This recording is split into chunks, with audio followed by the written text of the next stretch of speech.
Listen, the insurance company I'm sure is watching somewhere, okay? I popped an Achilles, and if I pop another one here, it's not gonna get covered, it's gonna come out of Borja's pocket, it's gonna end our relationship. I can't have that! No, they're gonna sue Borja, because it's gonna be Borja's fault. Yeah, because they're gonna be like, it's the guy slapping the bass that got him excited to jump up off the damn chair. But before everybody misses, before Billy runs on stage, how great is it to have all three of you guys back together? Thank you, Steve.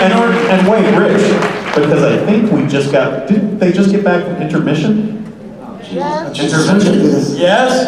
Do you think they intermissed us? I hope so, Steven.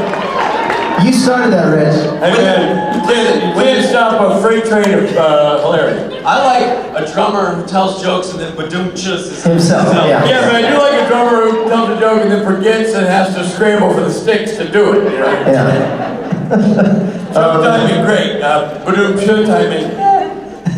I like it's nice to have all three of you back together, because it's just been Rob by himself, and boy, that was a shit show.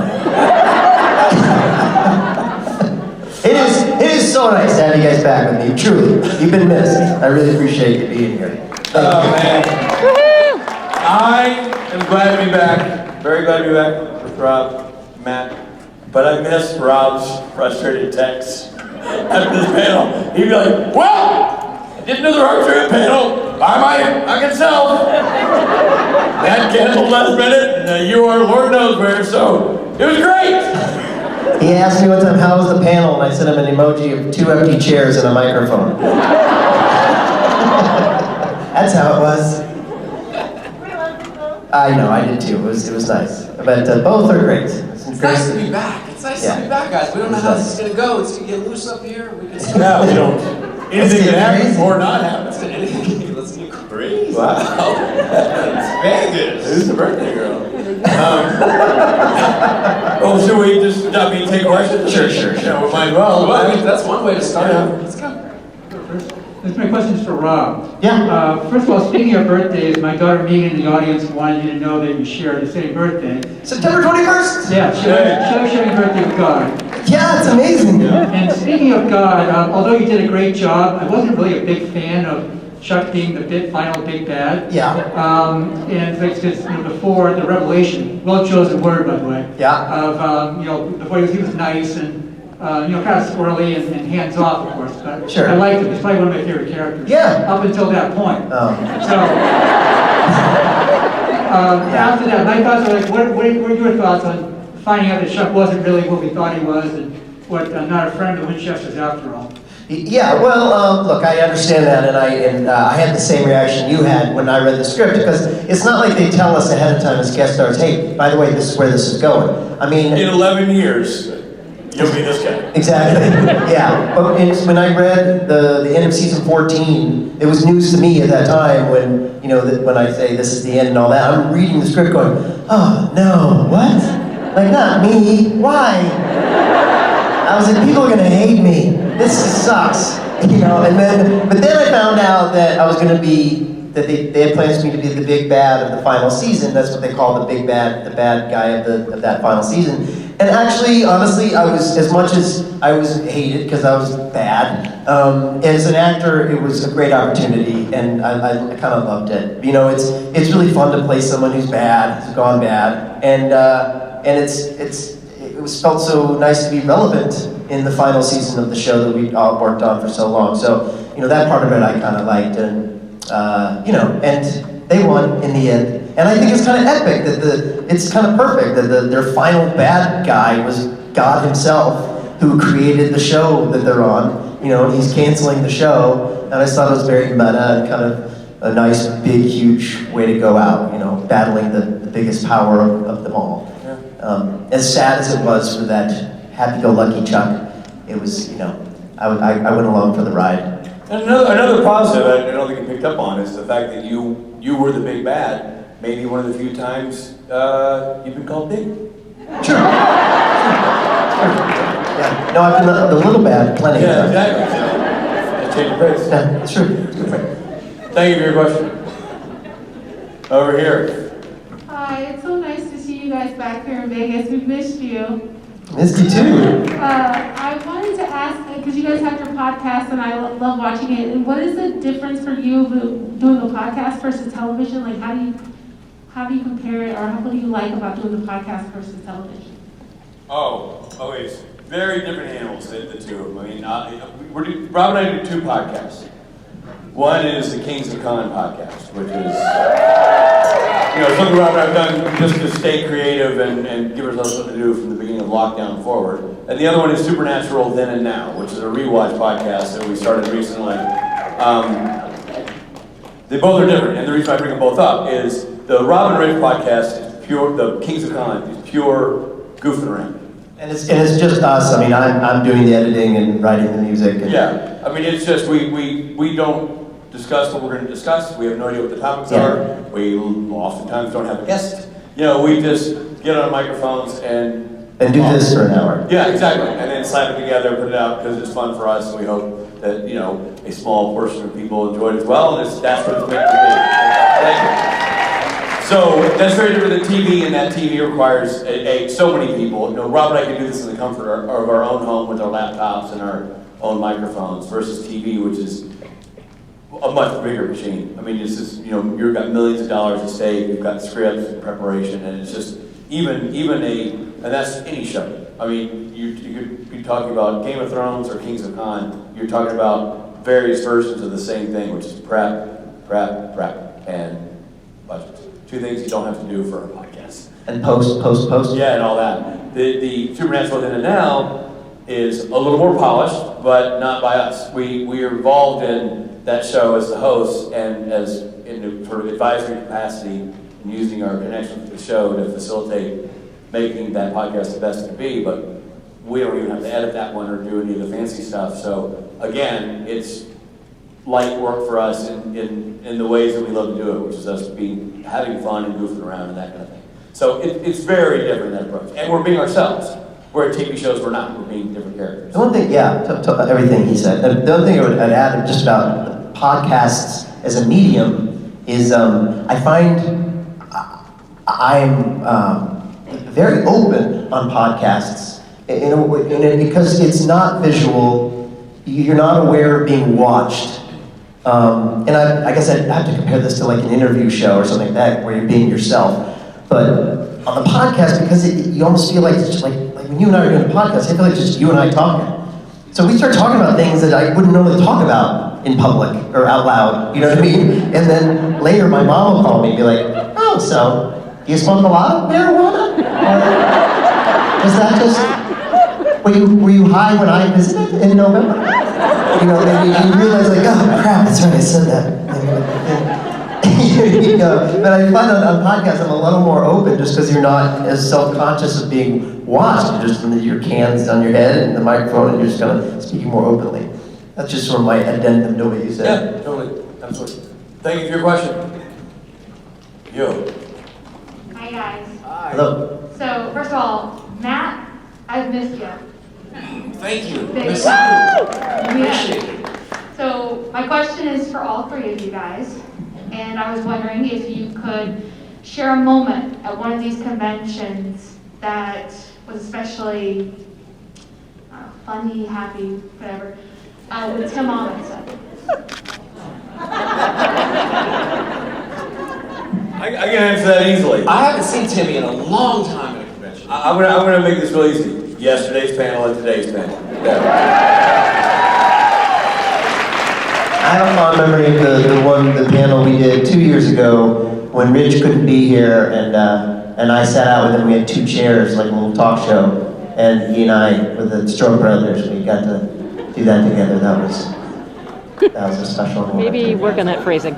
I have just a Tim Amundsen story for you real quick. The day I met Tim Amundsen, I happened to be in London. I think we were all gearing up to do a convention over there, and we were going to go out, right? We were going to go out to, where did we drink those pints? At the part of London? Oh, in England. Oh, in London. Oh, South End, the North we were Soho. Lane, Oh man, I was so bummed I wasn't there for this. That was great. And I'm like in the hotel, and Rich goes, hey, this guy Timmy O's come pick you up. Got long hair, long beard, looks a little homeless, you'll see him.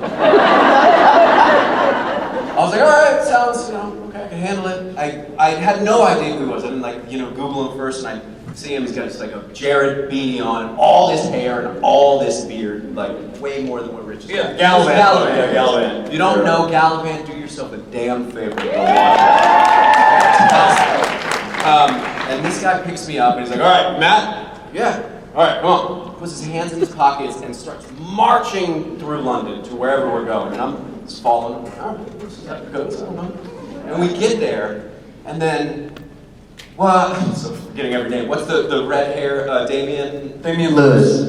And it's Damian Lewis, and then they're like, everybody's drinking pints, and the next thing I know, I get to stand with Rich and Tim Amundsen, Damian Lewis, and probably one or two other people. Ricky Warden was there, I think. Yeah, huge actors, and we just had the time of our life. That was the very first night I ever met Tim. We shared stories till way into the hangover hours that evening, and it was fantastic. But that is my very first Timmy O story. I loved him thoroughly from the start. That was a great night. I remember us being in England, which is always a treat for us, and then you coming in with Timmy O, he didn't know, and Damien came from the airport to the pub. He's like, oh yeah, like Liverpool was playing, and Ricky Ward was like, Damo, you gotta come meet us. And he's like, all right. And he just came all gussied up from his first class flight with this nice bag, and like pinted ourselves. And we like did nothing. We stood in like one area this big for like 6 hours. Yeah, it was awesome. Like, it was just so much talk. It was, I don't know what we talked about. I couldn't tell you one story. It was great. And yeah, it was a great night. We know that much. Timmy, Thank you for your question. Appreciate it. Matt, can you say what your memory, your fun Yeah, memory? we'll go ahead and pass it. Really? Maybe come in later sometime. Hi guys. Hi. Thanks so much for doing both of your podcasts. Welcome. Kingdom Con definitely kept me sane during those pandemic few months. That's awesome. And we love Supernatural Then and Now is something that basically the fandom has been asking for such a long time. Great. Cool. We really love hearing, like, when they used to bring crew people up to like Vancouver and have the new panels at cons, those were awesome. So it reminds me of that. Awesome. So I just kind of want to know what the story was behind how they came to you about it and how it came to be. Steve Hine, the producer who has previously done a rewatch podcast for The Good Place. This is kind of what he does, and he just so happened he went to college with Eric Kripke, and they're very good friends. And so he pitched the idea to Eric. Eric thought it was great, and they thought that Rich and I would make good hosts, and they, I think Misha actually made the introduction. Yeah, I think it went to Misha They went to first. Misha first to host it, and Misha was like, I don't have the time at this point, but Rob and Rich would be good at this. So we were the second phone call, and I'm glad because he was a great fit. I honestly feel like having done the podcast for 2 years leading up to that, we were in our best fighting shape in terms of tackling this kind of project, so Yeah. it was good timing. Yeah, it's like we've been rehearsing for a couple of years. So yeah, and honestly it appealed to me too because, well, at the time at least I thought, oh, this is going to be, they just want us to be the host. And the other one, I do a lot of the sort of behind the scenes stuff, sort of getting it together and editing, and that's not my forte, sound editing. So it takes a long time, and so I was like, oh, this will be great. I'll just sit down, be the host, and then go home. Little did I know that I actually have to watch the show, A, which takes a lot of time, and B, we're basically using our connections to get some of the guests on. Yeah. Like our very first guests were Jensen and Jared, and that was one of the conventions that Rich wasn't at, and Steve couldn't do it, so I was sort of in charge of wrangling the boys in during a convention to a room we have it all set up. But getting those guys to sit down for an hour, and then two of my really good friends, it's a hard task, especially these weekends. And so you have to just really get them at the right time, and everything has to be perfect. And you have to make sure that they're well fed and taken care of, because if they get, I want to get a sandwich before, but no, you don't have time. So we need to make sure everything was okay. And it was so stressful without Rich here, because Rich is really great at that kind of thing, because that's why he's the director. I don't do that. He would have been great. He's like, oh, come on, I'll get you a sandwich. You can come in here, sit down on the microphone, and we'll have a sandwich, everything's good, and then we'll go. And Rich is great at that. Me, I'm like, would you please, no sandwich. Please, dear God, I'm on my knees begging you. That's why I'm a really good director. stresses me out to think of you doing that by yourself. Oh, I was squat sweating that whole time. And then we had to like be on, hey everybody, it's Rob Benedict. And I'm just, covered in sweat. And he's on a Zoom. But we had to all be like, we're in the same room, but he, had to zoom in. And There's a so I wasn't there for this. I'm telling you this story, and it kind of throws Steve Hine, our executive producer, under the bus, but in a great way. I wasn't in Nashville for this. I zoomed in for the interview. But Rob and Steve and Trey, our sound engineer, and Jared Jensen are all in the same room. They did the podcast. It went great. It was the first one we recorded. These guys get together in a line to do a group photo. And it's, Rob, Jared Jensen, and in between Jared Jensen is Steve Hine and Trey, our sound engineer. Steve Hine, about my height. Trey, maybe an inch too taller. And they're both going like this. they're doing like a weird sort of like squat, and the rest of us. And I'm looking at the photo, I'm like, why in God's name are you leaning down? Are you squatting? And Steve's like, I don't know, man, I panicked. I thought we were all squatting. I thought we were squatting. You're not even up to Jared's shoulders. It wasn't like you didn't fit in the frame. I don't know, man. I got in there, I got nervous. I almost took a knee. And it's an unpostable picture because... But it'll get posted. Yeah, we have to. Yeah. But it was really funny too, because I had so much, I was hosting and trying to do this and all that, I didn't even think about it, because you come out of photo op sometimes, like, what are we doing? You're crouching, I'm standing, great. You know what I mean? You kind of just don't even think about it. But then later I was like, what the F are you doing? Well, it was Steve who showed it to me. He's like, I can't put this toothpaste back in the tube. That was awful moment. Welcome to our world. Anyway, yeah, it's been a real treat to do. Yeah, it really has enjoy doing it for the rest of the And more than anything, we were hoping the fans would accept it and like it, so it's nice to hear that you do. So thank you. Hi. I have kind of a weird question. If the three of you were all being investigated for crimes that you committed together, who would be the first person to confess? Rob? And who could straight face the lie the entire time? Rich. I also would get angry. Oh, Rob gets mad at authority in a way that's really not great. There's a lot of things you want to do with Rob. Going through customs is not one of them. I'm not wrong. You're not wrong, but one time you and I had a thing in customs in Australia. Oh, do tell. And this isn't going at all where Rob thinks it's going. But we both raised our hands and we could straight face lie, right? Right just now? Yeah, you know what? You're right. You remember what I'm talking about? Yeah, I do. We got off a plane. I can't lie.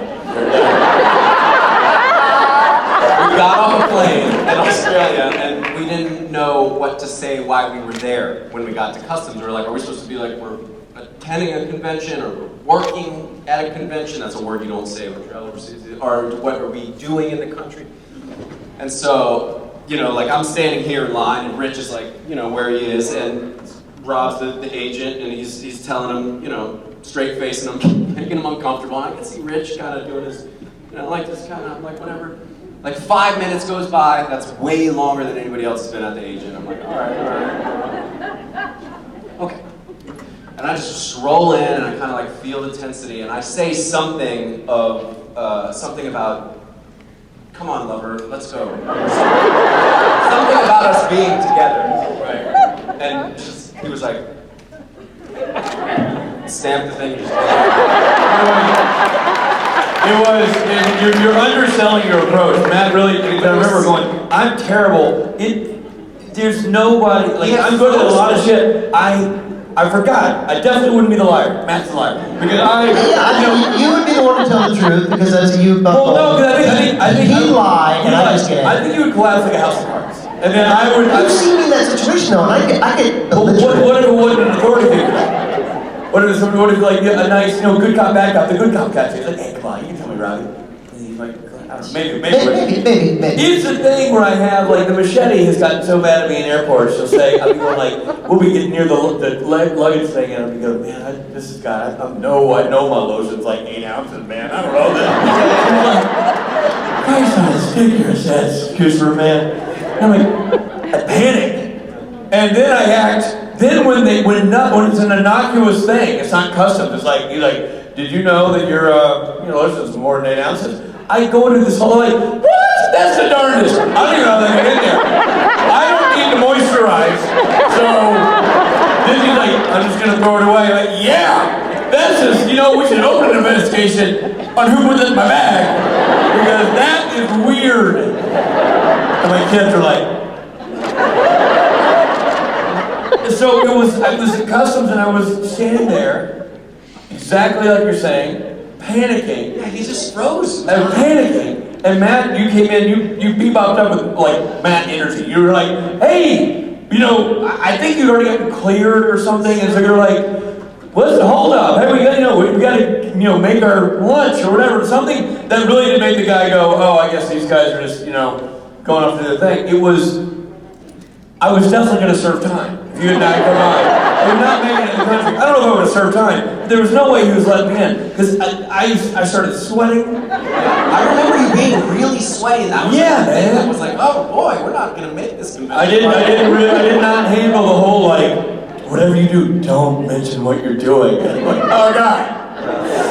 If you didn't tell me that, I could breeze right through. If I didn't know, like ignorance bliss, I'd breeze right through it and I can't, in that moment. Okay, so to re-answer. Yes. I would be the first one to confess. Yes. Matt would be the best liar, Yeah. and Rob would get rearrested for a different crime that was solving an All right? Yeah, I don't make it out of this scenario without. I don't make it out free. No. I'm behind bars. Listen, I tell a lie, Rich is guilty, but Rob's going to jail. Yeah. I serve the time. And I don't want to I don't want to breathe high this because a lot of people are like, oh, Rob's so nice. And he's nice. But if you work in customs, beware. I literally have been with Rob at the customs desk in Vancouver where we cross that border a lot for work, and the work could be convention, it could be TV show. And both are legal to cross through. You can go there, do a convention or whatever. And there's one guy, and he's like, what are you guys here for? And I'm like, convention. And, We're working on a TV show. And you're like, a TV show, TV show. What are you talking about? And you're like, oh, come on, Pops! Well, you get it! Entertainment, the little box you have in your sad little apartment. Let me through! No. I said supernatural, never heard of it. Well, I don't know what you want me to do. I don't know what to tell you, man. I'm making it up. And I'm literally next to him going like, The guy's like, what's a TV show? I was like, come on. It's ridiculous. I know! Oh, that's true! Except for you've never gotten mad at anything ever, and it threw me! I know, man. It's true. It's weird, and you don't expect it from me. You apologize to muggers, and here you are yelling at the customs officer. That's true. That's true. I know, it doesn't make sense. It's weird when it comes out. It comes out the weirdest time. Hey, it confuses me. And I'm me. You know what I mean? Yeah, no kidding. Yeah, I mean, I'm the one of all of us. I'm the one that got detained. If I remember directing you and I need to get you all angry, I'm gonna be sure I rent a stripper's policeman's outfit. That would just be confusing. Why a stripper's version, you say? Why not? All right, I could be a normal policeman's outfit, but I want the tearaway pants. Go ahead. So earlier we had a lot of fun not singing Happy Birthday to Rob. If you guys would like to share any birthday celebrations you've had together, I would love to hear about them. Together? Well, there was one time Rich came to, it was my birthday, and I wanted everyone in the neighborhood to meet me at a bar. Oh, this is growth. Because I did go to Rob's birthday party at a bar that Rob had to be reminded that I attended. Because Rob got what we call in the business overserved. Yeah. That boy. That's my birthday. But I didn't make it through the appetizer. Like, I was out quick. Literally, I spent the evening with getting to know Hank. Yeah, my friend Hank, yeah. What other birthdays have we spent together? I mean, on the road. It's been a lot here. Yeah. Our birthdays are all in the same month. Yeah. I don't remember any of my birthdays. I got a birthday. They're usually at New thing. Jersey. One birthday a couple years ago, when I was turning 50, Matt Cohen showed up at my house unannounced in the morning when I was making my morning coffee. And let me tell you, that was a sight for sore eyes. Yeah. You guys ever heard of Harriet Henderson? His beard was about 4 times as long, so was his mullet at that point. It was something, and he hadn't had the coffee yet, so you can just imagine his temperament. And the butler came in and says, "Sir Speight, you have a visitor." So Matt showed up to my house, and unbeknownst to me, had worked up for my 50th birthday with everybody that you've seen on stage, that Jared Jensen, Rob Benedict, and Adam Fergus, everybody. They had collectively pulled together to buy me the watch I'm wearing. And he gave me this watch on my 50th birthday a couple years ago, early one morning, filming me the whole time. I'm like, what the hell is going on? So that was a memorable moment. Matt spearheaded that whole thing, which this will be on my wrist until I hand it off to one of my sons. It's a great, great gift. Yes, and share with everybody why that watch is so cool, because you got the date or the when it was made. Well, it's a GMT, which shows 2 time zones, which they did because I travel so much with these conventions, because that was an homage to my life. And it is the year of the watch is the year I got married. So very significant, and very kind. He picked the watch, but I just thought it was so touching and it had that story behind it. Yeah. So, lovely story. Happy birthday. Than's you. You're still 50. When's we get 50? Yeah, We don't get past that. frozen at 50. That's my motto. Did we cover the birthday thing? Okay, great. Yeah. Thank you. Hi, so I've been on sort of a cotton candy kick for the past 2 weeks. So my question, which is 2 parts, is revolving around cotton candy. 1, do you like cotton candy? This is for all of you. Yes. Yes. Yeah. Who doesn't like sugar? Hairy sugar. It's hairy sugar. Yeah. Very sure. And that's your porn name. It's a great stage name. That's also my porn name. Yeah. Second part of my question is, if you were cotton candy, what flavor would you be and why? Hairy sugar. That's Rich's favorite kind of question. What flavor? First of all, isn't all cotton candy the exact same flavor? Sugar? I'd be a different color. Well, they're red. I'd be rainbow. You threw me. That's a good answer. You gave an answer. It's a good answer.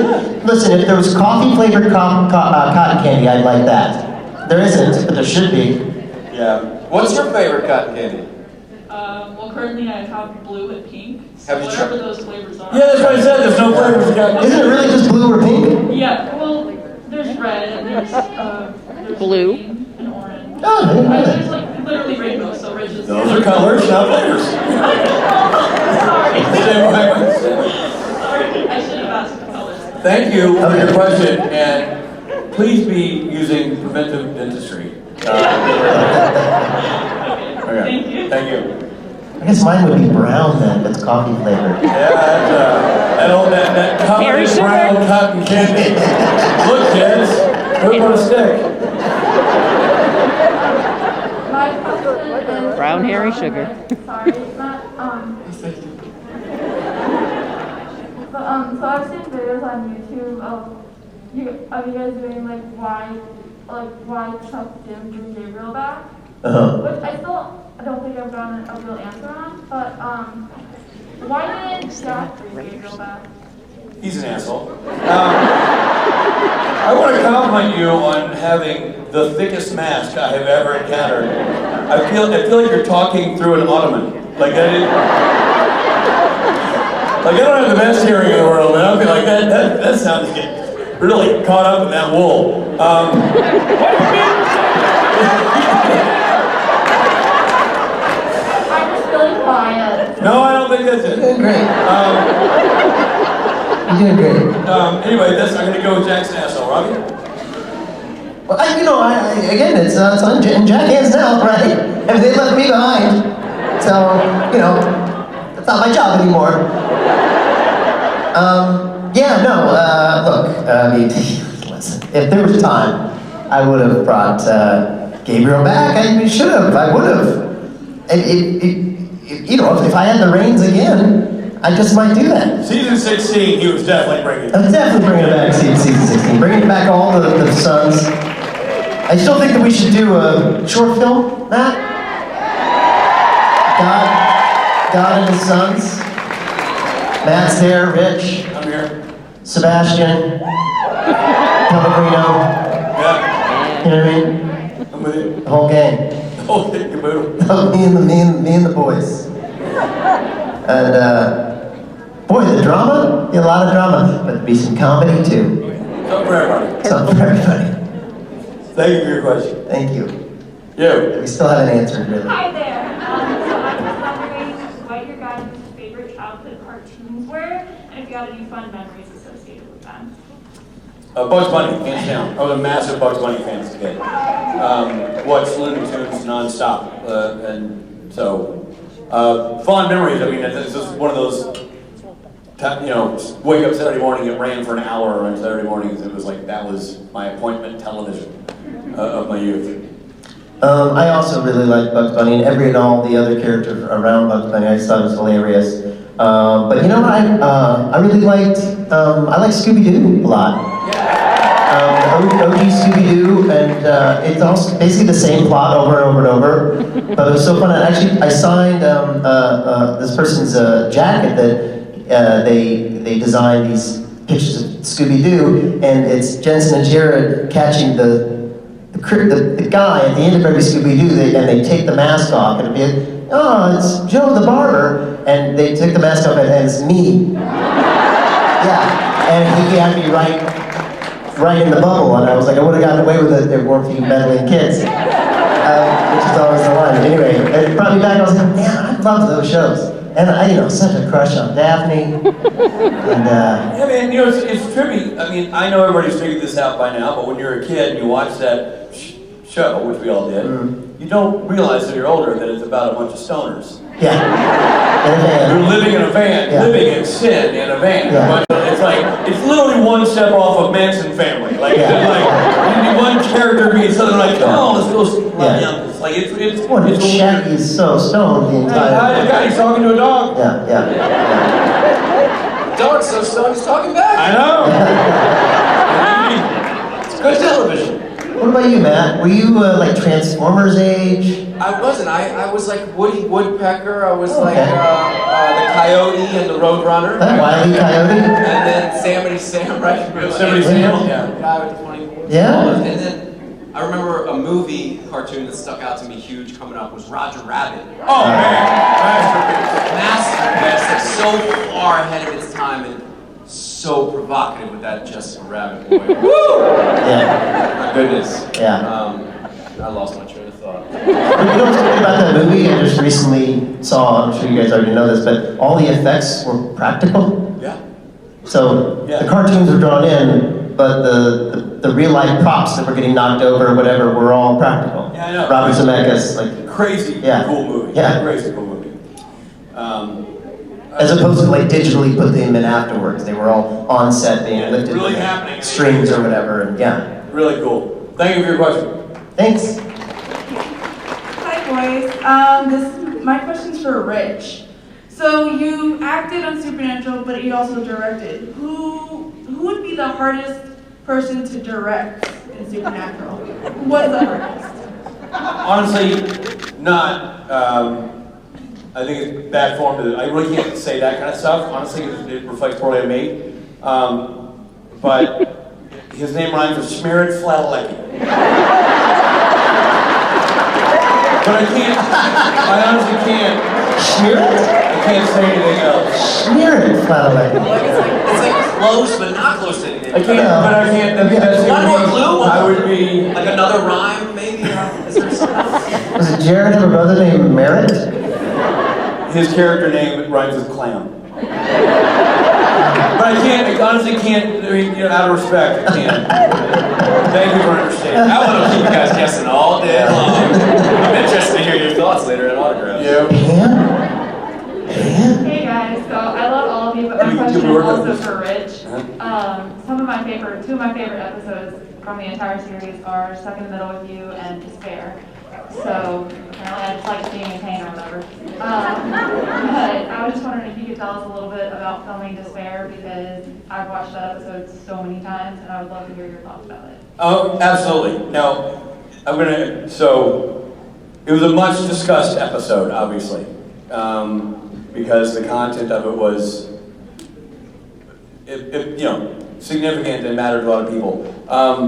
Despair is but the third to last episode of the entire. Which, real quick, Rich was shooting 2 years ago during Vegas Con. Right, exactly. That's when you were shooting. That's where I flew up. That's where I flew up to do this con while we're shooting that episode. That's right. It was also the last episode of Supernatural done pre-COVID. We finished that episode, and then they did 1 day of shooting on the next one, and then everything got shut down.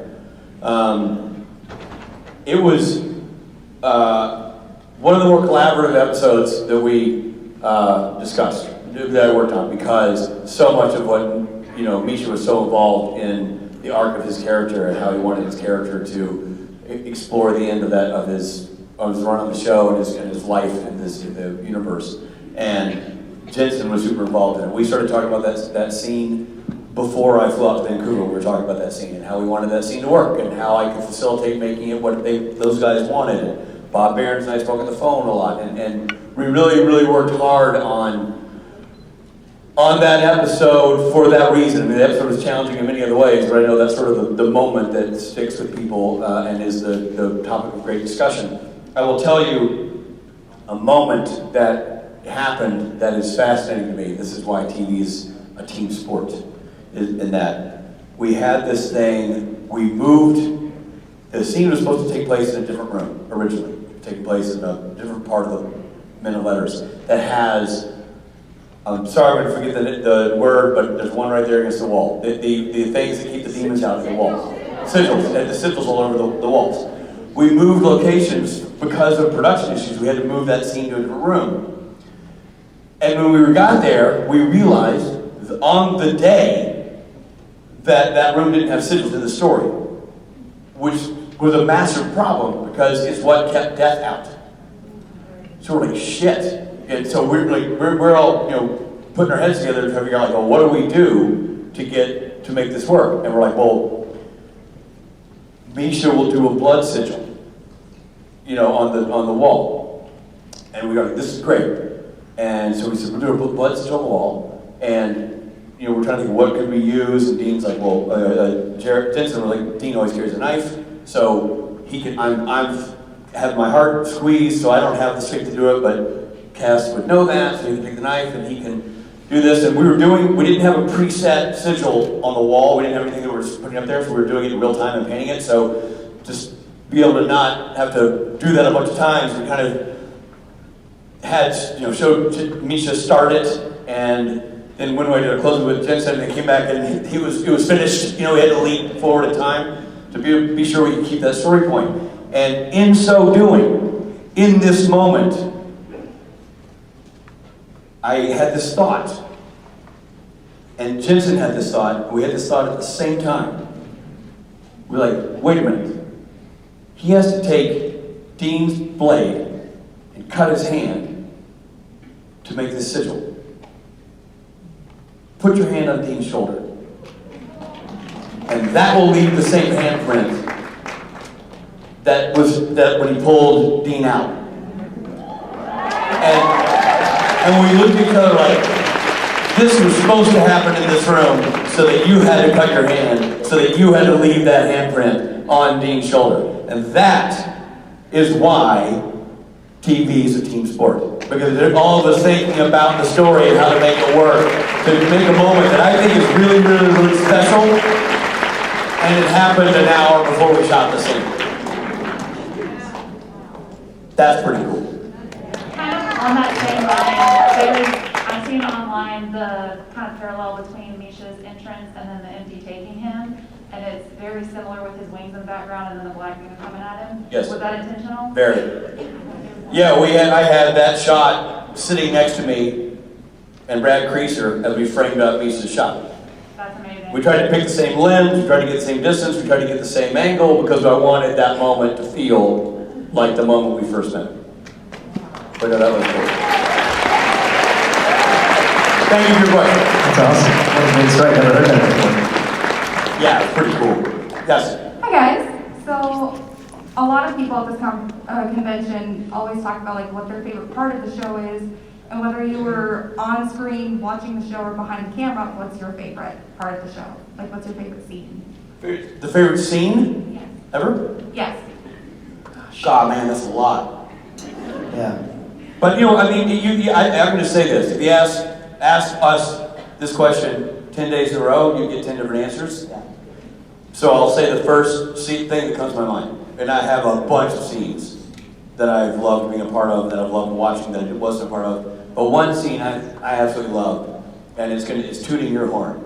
But it's the episode we did where you're in the room with the TVs, and that you go off on that monologue about all that. That was a great day of TV, man. We had fun shooting at it. You knocked the leather off the ball, and then we did that shot where you walk into the thing, and it was a one take, and you got Jose over there like dialing that focus as fast as he can, and Rob walks in and he's like, boom, it's time to start canceling shows. You know that moment right there? That was a great day of work. That was a great day. I didn't get to work with Rich as a director on Supernatural until season 15, right? Right. And we did 2 episodes. Both ones I worked one day in each episode. But that was all you all day. But that's all we did all day, and that was a thrill. That was a real thrill to be able to work with you on the set. Yeah, and I felt like we were actually doing stuff. Like it wasn't like you had your plan, I had my plan, and we just kind of sat back. Like it was changing as we Figuring it out. We were doing it, and it was very much organic. And I will also say on a side note, we'd be working on that scene, and it was just an old empty building. They turned into this store, and on several occasions, a woman came in to try to buy a cell phone. And we got her done. It looks so real. Not a real store, man. She's like, And they didn't buy it. no, she laughed and she was like, cell phone case? Like, no, we don't sell anything. It was a make-believe Best Buy or whatever, right? She was asking. Matt, what would you say your favorite moment was? You know, there's so many. I mean, I love the stuff where I got to come and play Michael. I thought it was cool, just because it's so extraordinary to play 2 guest stars as you know through one show. But I want to call out Alexander Calvert, and a lovely actress named Nicole Munoz from 1515, the episode. I just thought every time they looked at each other and started talking was my favorite scene. They're so young. They're so dynamic, and they're so just alive in a moment. What it did for me is remind me of old days when I first got to town, and you would get into an acting class and it'd be like, you do your thing. Some nights it'd be fun, some nights it'd stink, and then some nights you have a moving experience, a connection with a person that you look across, and you just talking, you don't even know what you're talking about, you're just connected to the person. And I felt that from Alex and this girl, Nicole, every time they were together. In the episode that you directed, of course. Yes, in the episode I directed, and I didn't have to direct them much, just move the camera around them and let them talk, and it was just powerful. And then I have to bring up Misha and Alcal in the truck scene, because Misha just was incredible. I was crying behind the monitor when he was doing that scene. If you haven't seen it, go back and watch 1515. Misha's extraordinary. So is Alcal, the whole guest cast. So really, just my favorite moment on the Supernatural is the episode I directed. All of the Well, it's pretty amazing that you got to do that and had that experience. It was a top moments in my life to be there and work with that crew before it came to an end. It means still to this day more than so many moments. Like when it's like that, and then my kid being born. And I'm kidding. My kid being born just right here, not waiting. For me, it's a personal experience that I had on the set, which had more to. That was just so much more than me, I guess. It was the moment I got to sing Fare Thee Well in that at the publisher. There's so much that went into that. Robbie Thompson wrote it, and working with Curtis Armstrong was amazing. I've been a fan of his since I was a kid, and everybody just stopped, and the crew was all there, and I was on a stage, and I played that song, and they shot it all in one take, and it was just a really cool experience that I'd never experienced, and I don't think I ever will again. So that would be mine. Awesome. Thank you for the question. Which side are we on now? Over here? Yes, ma'am. Greetings, gentlemen. My question is for Matt. So I was at a convention a number of years ago when you mentioned a Oscar-worthy project that you created with Gabriel Tigerman called Hard Crime.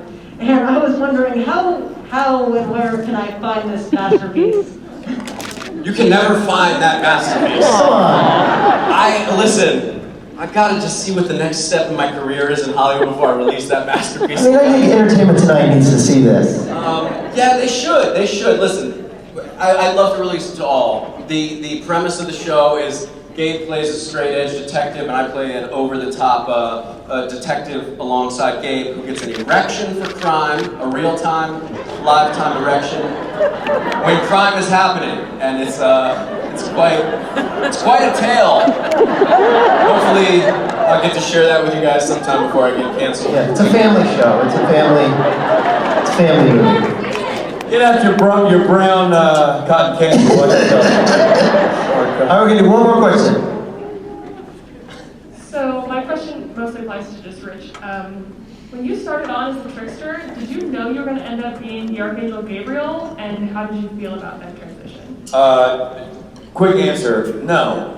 When I got to do one episode of Supernatural, I didn't know I'd be doing a second episode of Supernatural. They never told you. You know. All three of us are that way, by the way. None of us knew we'd do more than that one episode. And in terms of how did I like the character change, I loved it because what happened was the Trickster's an awesome character. It was amazing to play and experiment with that character. But playing Gabriel gave me a relevance to the overall mythology and story of Supernatural. And I think for me as an actor, it was just fun having value in the overreaching story and not just being there for a Monster of the Week episode, so to speak. So even though I loved the Trickster character and had that been it, that was great. But the fact they were able to then find a way to make that character exist at a different level, and which gave the character longevity and the ability to pop back in more episodes all the way to season 13, was a blessing both as an actor and as somebody who liked being involved in the show. Thank you for your question. And thank you for all of you being here. Okay, and listen, this has been a heck of a reunion, guys. Good to be on stage.